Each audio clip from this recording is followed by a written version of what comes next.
Drug Enforcement Administration is moving closer to reclassifying marijuana from a dangerous Schedule 1 drug to a lesser Schedule 3. What this means is it will allow for easier research and recognize the medical use for cannabis. It could help provide tax breaks. It will not legalize marijuana, but reclassifying it could also ease criminal penalties and help marijuana businesses bank more freely. The White House Office of Management and Budget still has to approve, and that process could take months. So let's dig a little bit deeper on what this reclassification really means. America Tonight medical contributor Dr. Omer Awan joins me now. Dr. Awan, thanks for being with us. You write that there's growing evidence that marijuana has therapeutic benefits, and like so many other things, you also share concerns about reclassifying it. So I'm wondering if you could walk us through some of those concerns.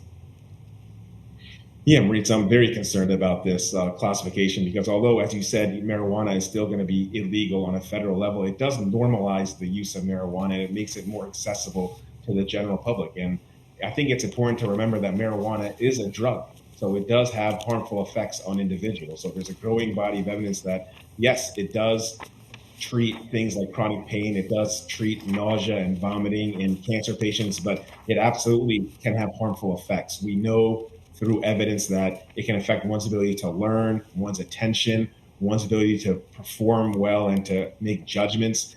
There's growing body of evidence that if you smoke it, it has the same carcinogens and toxins that smoking has, so that you can develop certain chronic conditions like bronchitis and chronic obstructive pulmonary disease. And even new research that was submitted at the American Heart Association in Philadelphia at the conference shows that it's linked to increased rates of even heart attack and heart failure. So definitely, there are major concerns when it comes to public health, when it comes to one's own health. And as marijuana gets more normalized, more people are going to use marijuana, and we're going to start to see these harmful and detrimental effects in the general public. So to play devil's advocate here, Dr. Awan, a lot of people say that, medicinal marijuana, maybe not smoked, has been very beneficial to things like migraines or nausea or any kind of other ailments, maybe if they're having trouble eating. So what would you say to those folks who say, well, hold on, should I be worried? I use this regularly for medicinal purposes.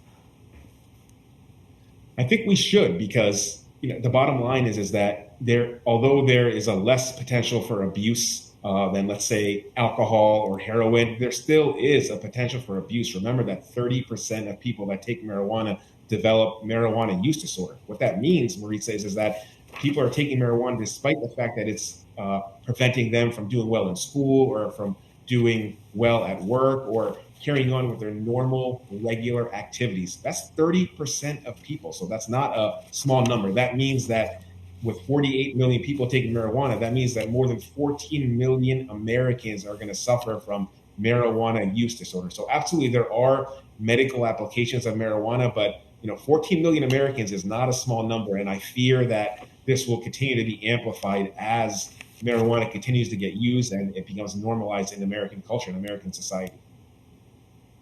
So reclassifying this as a lower risk drug actually puts it into the category of prescription drugs like anabolic steroids.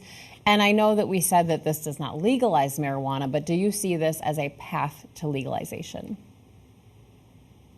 Well, yes, in some respects, because we're talking about half of the United States, it is already legalized on a state level recreationally, and then in at least 38 states in the United States, it's legalized in a medicinal level. So absolutely, it makes it a little bit easier to prescribe. Physicians will probably feel a little bit more comfortable about doing it without getting any backlash.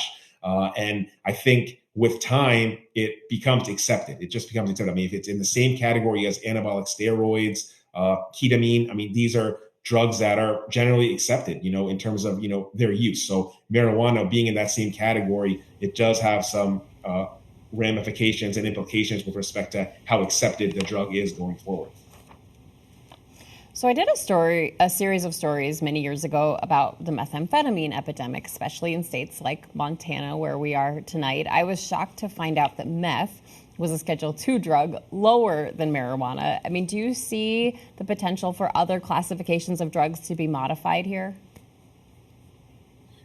There is a potential, but the thing is that the way classifications work is it depends on the potential for abuse, the potential for addiction, and medical application. So definitely, I mean, marijuana probably does fit in the Schedule 3 category, but these categories are flawed inherently, right? Because it doesn't take into account the public health effects or the health effects of the drug. So definitely there are medical applications of marijuana. There's no doubt about it. And there are less potential for abuse with marijuana compared to other drugs like heroin. But that doesn't mean that it's a safe drug. Just because it's a Schedule 3 or a Schedule 4 doesn't necessarily mean that it's going to be a completely safe drug. So I think Americans have to really understand that on a granular level.